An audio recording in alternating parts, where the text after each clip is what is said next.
আসসালামু আলাইকুম। আজকে আপনাদের জন্য নিয়ে আসলাম আরও একটা রেসিপি। তা হচ্ছে আপনার এখানে আমি মসুর ডালকে পিষে নিয়েছি আর এখানে থানকুনি পাতা নিয়েছি।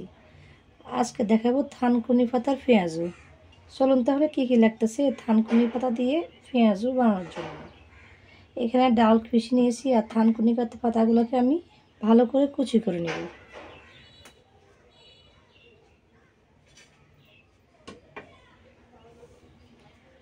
কুচি করে নেওয়া হয়ে গেছে থানকুনি পাতা।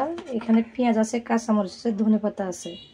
তাহলে যে উপকরণগুলো দিয়ে আজকে আমি পেঁয়াজ বানাচ্ছি দিয়ে দিচ্ছি পেঁয়াজ কুচি, ধনে পাতা কুচি, কাঁচামরিচ কুচি এবং থানকুনি পাতা কুচি।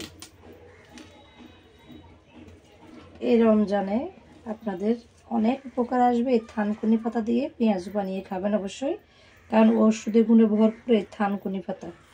দিয়ে দিচ্ছি লবণ, দিয়ে দিচ্ছি হলুদের গুঁড়ি, জিরার গুঁড়ি। ভালো করে এবার মিক্স করে নেব। মাখা হয়ে গেছে আমার থানকুনি পাতার পেঁয়াজের জন্য রেডি। এবার চলুন ভাজি করে নিব কীভাবে একেবারে সহজভাবে থানকুনি পাতার পেঁয়াজটা বানানো হয়। আপনারা চাইলে থানকুনি পাতাগুলোকে একেবারে পিষে দিতে পারেন। চুলায় একটা ফ্রাইং প্যান বসিয়ে তার মধ্যে আমি সয়াবিন তেল দিয়ে দিলাম। তেলটা গরম হওয়া পর্যন্ত অপেক্ষা করব। দেখুন তেলটা হালকা হালকা গরম হয়ে গেছে। এবার আমি পেঁয়াজগুলো কীভাবে দিয়ে দিব। তেল বেশি গরম করা যাবে না, নাহলে পুড়ে যাবে। এক পিঠ হালকা হয়ে আসলে আমি উল্টিয়ে দিচ্ছি।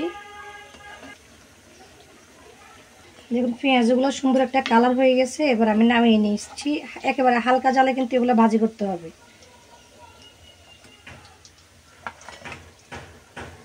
তাহলে দেখুন নামিয়ে নিয়ে আসলাম আমার থানকুনি পাতার পেঁয়াজু। এত যে টেস্ট হয় এই পেঁয়াজুটা একবার বানিয়ে দেখবেন। একেবারে মুসমুসে থাকবে প্রায় 3 ঘন্টার মতো।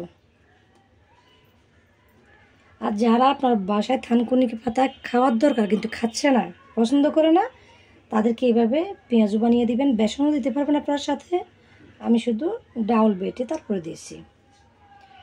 আজকের রেসিপিটা যদি ভালো লেগে থাকে আমার চ্যানেলটাকে সাবস্ক্রাইব করে আমার পাশে থাকবেন একেবারে সহজ সহজ রেসিপিগুলো পাওয়ার জন্য। তাহলে আজকের রেসিপিটা এখানে শেষ করে বিদায় নিচ্ছি। সবাই ভালো থাকবেন। আল্লাহ হাফেজ।